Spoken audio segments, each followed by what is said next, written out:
40 body সাইজের জন্য কিভাবে ব্লাউজ কাটিং করতে হবে এবং সেলাই করতে হবে তাই আজকে আমি আপনাদেরকে এই ভিডিওতে দেখানোর চেষ্টা করব।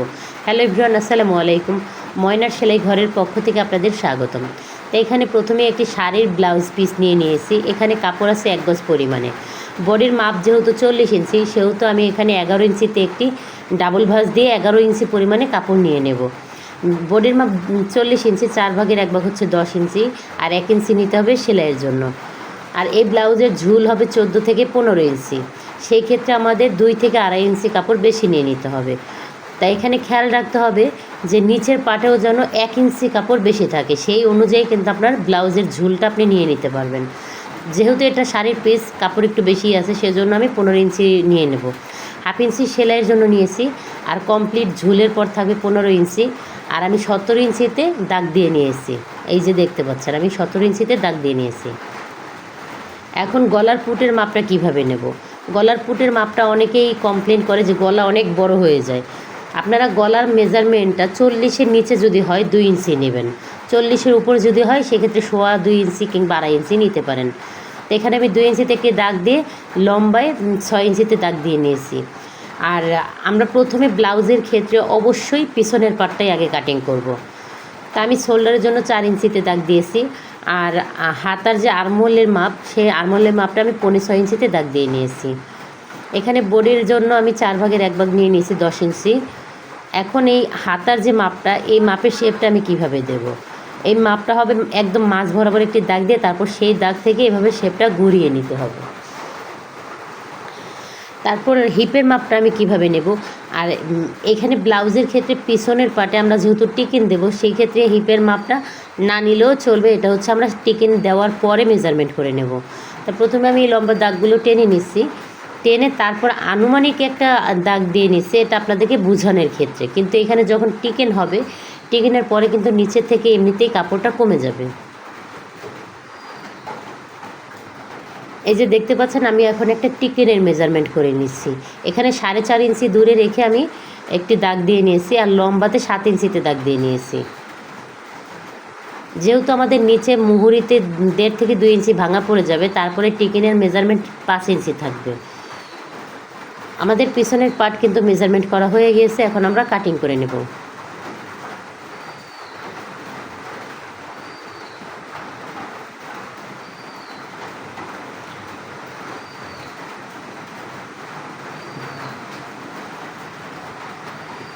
তো পিছনের পাটটা কাটিং করা হয়ে গেছে। এখন আমরা যে নিচে আরেকটু সামনের পাটটার জন্য কাপড় রেখেছিলাম, সেই কাপড়টা আমরা 1 ইঞ্চি কাপড় সামনের দিকে বাড়িয়ে দেব, মানে 1 ইঞ্চি অ্যালাউন্স বাড়িয়ে নেব। ব্লাউজের ক্ষেত্রে অবশ্যই মনে রাখতে হবে, সামনের পাট নিচেও 1 ইঞ্চি বাড়তি থাকবে, সাইডেও 1 ইঞ্চি বাড়তি থাকবে। আপনারা অবশ্যই ভিডিওটি খেয়াল করে দেখবেন, স্কিপ করবেন না, তাহলে অনেক কিছুই বুঝতে পারবেন না। আমি সাইডেও 1 ইঞ্চি কাপড় বেশি রেখেছি এবং নিচেও 1 ইঞ্চি কাপড় বেশি রেখেছি। এখন গলার মেজারমেন্টটা কিন্তু আপনারা ভুলেও পিছনের পাটে সমান সমান কাটবেন না। এখানে 1 ইঞ্চি কাপড় কম রেখে তারপরে গলার মেজারমেন্টটা নেবেন। আমি গলায় পিছনে নিয়েছিলাম 6 ইঞ্চি, সামনে নিয়েছি 5 ইঞ্চি। এই যে দেখতে পাচ্ছেন, আমি সামনের পাটটা আলাদা করে কাটিং করে নিয়েছি। এখন পিছনের পাটটা উঠিয়ে আলাদা করে রেখে তারপরে সামনের পাটের মেজারমেন্টটা করে নেব। হাতার যে মাপ মতো আমরা কাটিং করেছিলাম পিছনের পাটের মতো, এখন আমরা তাল পাট কাটিং করে নেব। এখানে প্রায় 1/2 ইঞ্চির 1 সুতা বেশি ডিপ করে একটা মার্ক করে সেখানে তাল পাট কাটিং করে নিয়েছি। এখন এখানে আপনারা টিকেনের মেজারমেন্ট কীভাবে বুঝবেন, বের করবেন? এখানে টিকেনের মেজারমেন্ট হবে আপনার বডির 4 ভাগের 1 ভাগ। এখানে আমি 10 ইঞ্চিতে 10 ইঞ্চিতে একটি দাগ দিয়ে নিয়েছি। তারপরে সেই অনুযায়ী আমি লম্বা করে আরেকটি দাগ দিয়ে নিয়েছি। এখন নিচে থেকেও সোজাসুজি এইভাবে দাগটা দিয়ে নেব। এই মেইন পয়েন্ট অনুযায়ী কিন্তু সবগুলো দাগ দিয়ে নিতে হবে।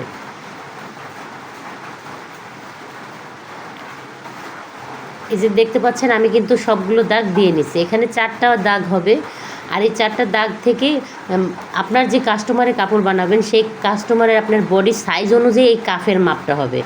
আমি যেই কাস্টমারের জন্য ব্লাউজটি বানাচ্ছি, সেই কাস্টমারের বডি সাইজটা একটু বেশি থাকার কারণেই এই মেজারমেন্টটা 2 ইঞ্চিতে দিয়েছে। যদি কম হয় তাহলে কম নেবেন, যদি বেশি হয় তাহলে বেশি নিতে হবে। অবশ্যই এই কাফের ক্ষেত্রে আপনাদের মেজারমেন্টটা ঠিক রাখতে হবে।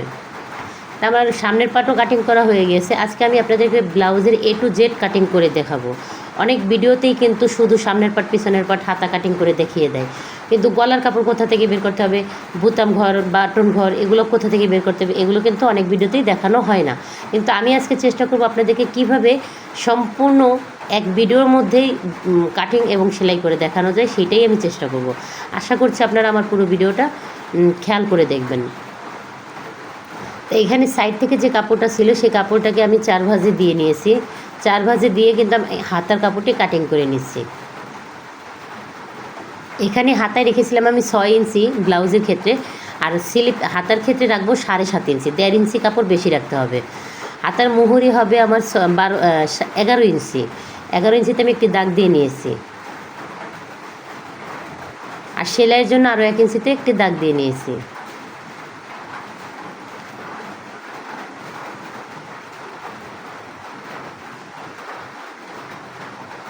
হাতাটা কাটিং করা হয়ে গেলে আপনারা যে ভাঁজে দিয়েছিলেন সেই ভাঁজে রেখেই কিন্তু তালপাট কাটিং করে রাখতে হবে।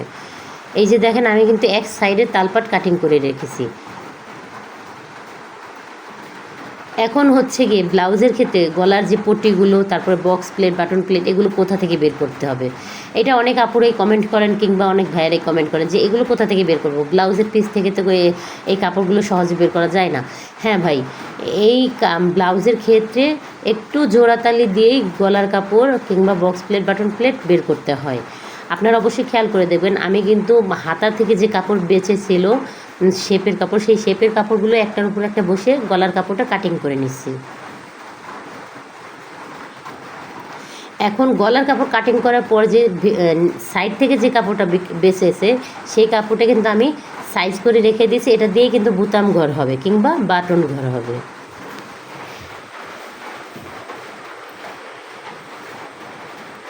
এই যে এই কাপড়টাকে আমি এইভাবে সাইজ করে রেখে তারপরে সাইড করে রেখে দেবো। এটা হচ্ছে বাটন সেলাই করার জন্য যে একটা ঘাট তৈরি করতে হবে সেইটা। আর এখানে আমি এখন আবার গলার যে সামনের পট্টিটা কাটতে হবে। আমরা তো পেছনের পার্ট কাটিং করেছি, কিন্তু সামনের পার্টটা কাটিং এখনও করিনি। সামনের পার্টটাই আমি এখন কাটিং করে নেব। আর আমি কিন্তু এখানে গলাটা কাটিং করেছি ব্লাউজের পিস থেকে যে গলা কাটিং করার পর যে একটু টুকরা কাপড় বের হয়েছিল সেই কাপড়টাই বসিয়ে তারপর কাটিং করে নিয়েছি। এখন চলে আসলাম সেলাই করতে। সেলাই করতে আসার পর কিন্তু আপনাদের প্রথম কাজ হলো ভোমর দিয়ে আপনারা যে মার করে নিয়েছেন সেই মারগুলোকে চিহ্নিত করা, যাতে আরও এক সাইডে একইভাবে আমরা একই মেজারমেন্টে টিকিনগুলো দিতে পারি। তা আমি ভোমরের সাহায্যে দিয়ে নিয়েছি। আপনারা চাইলে নিডেলের ক্ষেত্রেও দিতে পারেন কিংবা কাটার দিয়ে চিহ্ন দিতে পারেন। তো এই যে দেখেন আমি কিন্তু প্রথমে টিকিনগুলো দিয়ে নিচ্ছি।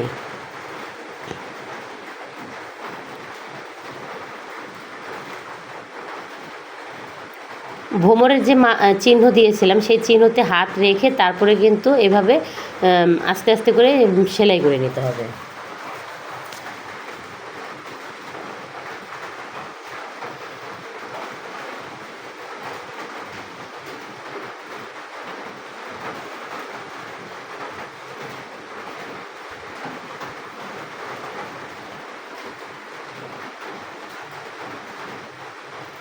সামনের পার্ট টিকিন দেওয়া হয়ে গেছে, এখন পিছনের পার্টের 2টা টিকিন আমি দিয়ে নেব।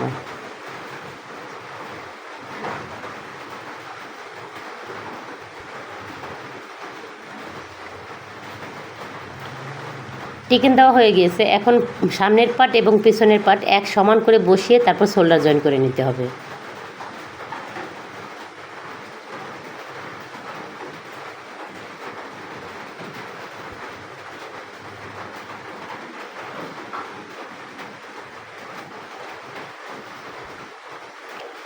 শোল্ডার জয়েন করা হয়ে গেছে, এখন আমরা সাইড জয়েন করে নেব। আমাদের বডির মাপ হচ্ছে 40 ইঞ্চি। এখন ফিতা দিয়ে আমি আগে মেজারমেন্ট করে নেব যে কতটুকু আমার অ্যালাউন্স থাকবে। আমি 40 ইঞ্চি বডির মাপ থাকবে, কিন্তু সেই ক্ষেত্রে আমি আরও 1 ইঞ্চি দূরে রেখে তারপর সেলাই দেবো।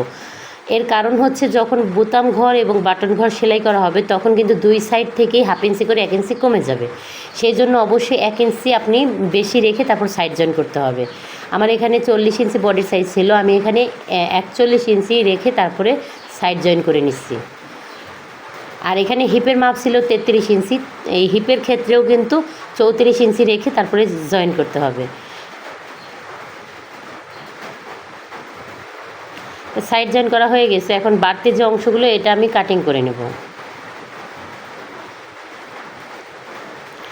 এখন শোল্ডার থেকে গলাটা সুন্দর করে শেপে শেপে মিলিয়ে এবং সাইডের যে জয়েন্টের সেলাইটা, এই দুইটা জয়েন্ট মিলিয়ে তারপরে এখানে মাঝখান থেকে কাটিং করে নিতে হবে সামনের পার্টটা।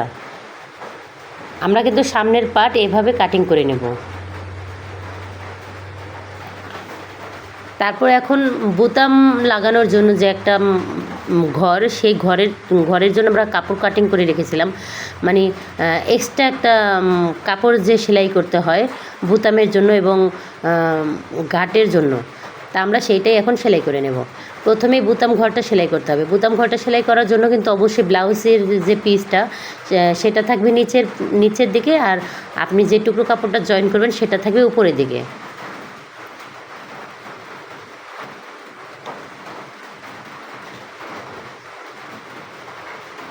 তারপর জয়েন্ট হয়ে গেলে এভাবে উল্টিয়ে তারপরে কিন্তু আরেকটা ভাঙা দিয়ে সেলাই করে নিতে হবে।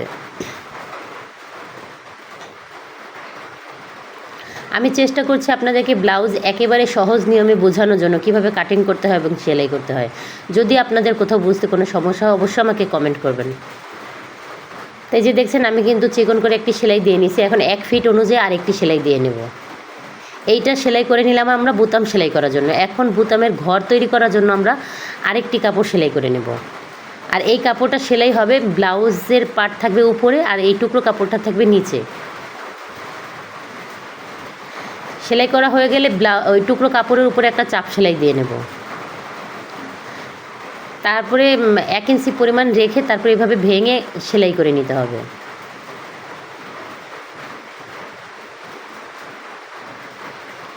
এটা হচ্ছে আমাদের বোতামের যে ঘাট সেলাই করব সেই সেলাইয়ের জন্য এই টুকরো কাপড়টা আমরা সেলাই করে নিয়েছি।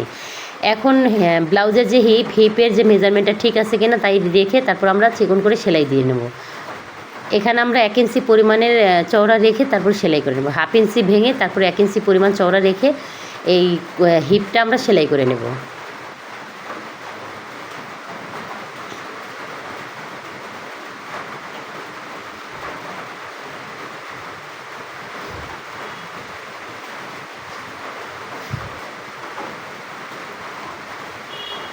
তো এটা সেলাই করা হয়ে গেছে। এখন 1 ফিট অনুযায়ী আবার আরেকটা চাপ সেলাই দিয়ে নেব।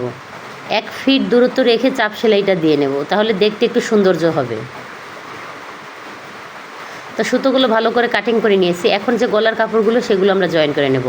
গলার যে পটিগুলো কাটিং করে রেখেছিলাম মাঝখান থেকে সেইটাকে আমি একটু জয়েন করে নেব।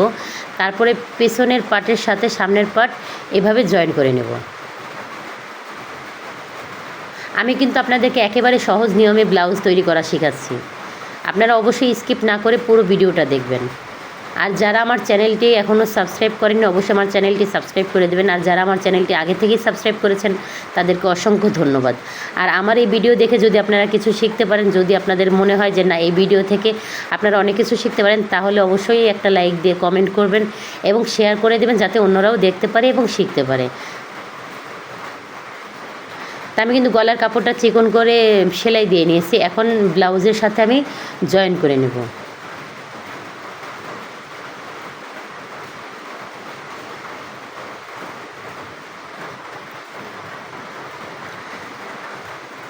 তো এই যে দেখতে পাচ্ছেন আমি ব্লাউজের শেপের সাথে কিন্তু গলার যে পটিটা সেই পটিটা শেপে রেখে তারপরে এভাবে জয়েন করে নেব।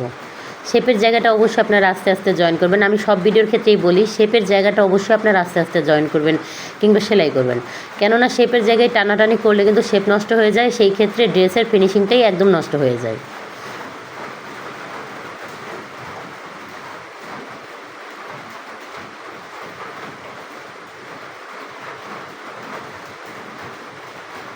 তো এইভাবে বাড়তি কাপড়টুকু এভাবে ভেঙে তারপরে সেলাই করে নিতে হবে।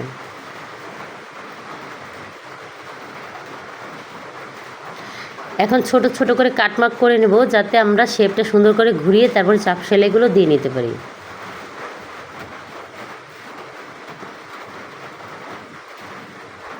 তা আমি কাটগুলো দেওয়া হয়ে গেছে, এখন আরেকটা চাপ সেলাই দিয়ে নেব।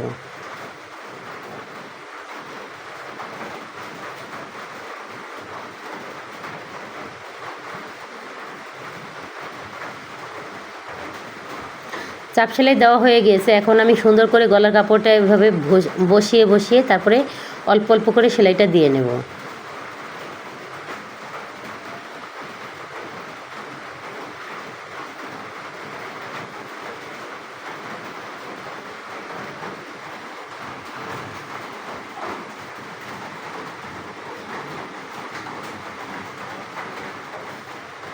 তো আমাদের গলার কাপড়টাও কিন্তু এইভাবে সেলাই করা হয়ে গেছে, কমপ্লিট হয়ে গেছে আমাদের গলা বসানো। এখন হাতা জয়েন করে নেব। খেয়াল রাখতে হবে হাতায় যে আমরা তালপাট কাটিং করেছিলাম সেটা যেন উল্টো না হয়ে যায়। যেহেতু এটা আমার শাড়ি কাপড়ের ব্লাউজ পিস, সেই ক্ষেত্রে উল্টো হবে না। কিন্তু যারা এক কালারের ব্লাউজ তৈরি করবেন তারা অবশ্যই খেয়াল রাখবেন যাতে আপনাদের তালপাট দুইটা যাতে এক সাইডের না হয়ে যায়। সেলাই করার ক্ষেত্রে অবশ্যই খেয়াল রেখে তারপর সেলাই করতে হবে।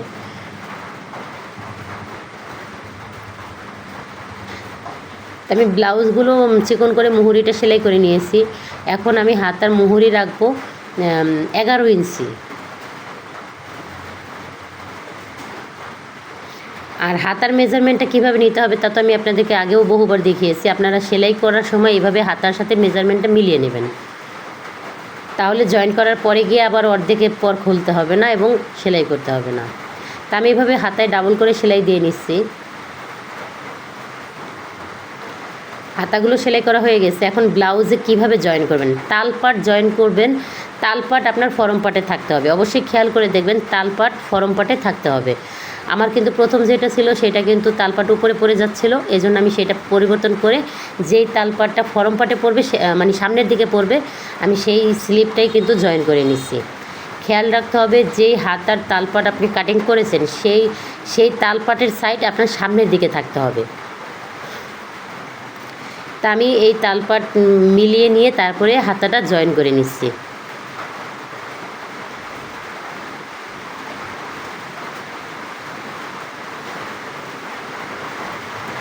আপনারা যদি এই টিপসগুলো কিছু টিপসগুলো ফলো করেন তাহলে কিন্তু এই যে দেখেন স্লিপ জয়েন করার পরে মানে হাতা জয়েন করার সময় কোনো ধরনের কোনো সমস্যাই হবে না। অনেকেরই কিন্তু কমপ্লেন থাকে যে হাতা জয়েন করতে গেলে হাতা হয় ছোট হয়ে যায়, নয় বড় হয়ে যায়। এই সমস্যার সমাধান কি আমি আপনাদেরকে বারবার ভিডিওতে দেখাই যে কিভাবে হাতার যখন সাইড জয়েন করবেন তখন জামা থেকে আপনি মেজারমেন্টটা নিয়ে তারপর সেই অনুযায়ী আপনি সাইড জয়েন করবেন, তাহলে আর ছোট বড় হবে না। আশা করছি আজকের ভিডিওটি আপনারা খুব সহজেই বুঝতে পেরেছেন এবং খুব সহজেই ব্লাউজ তৈরি করতে পারবেন। আপনারা সবাই ভালো থাকবেন এবং আমার ভিডিওটি যদি আপনাদের কাছে ভালো লাগে লাইক করে কমেন্ট করে শেয়ার করে দেবেন। আশা করছি আপনারা সবাই ভালো থাকবেন। খোদা হাফেজ।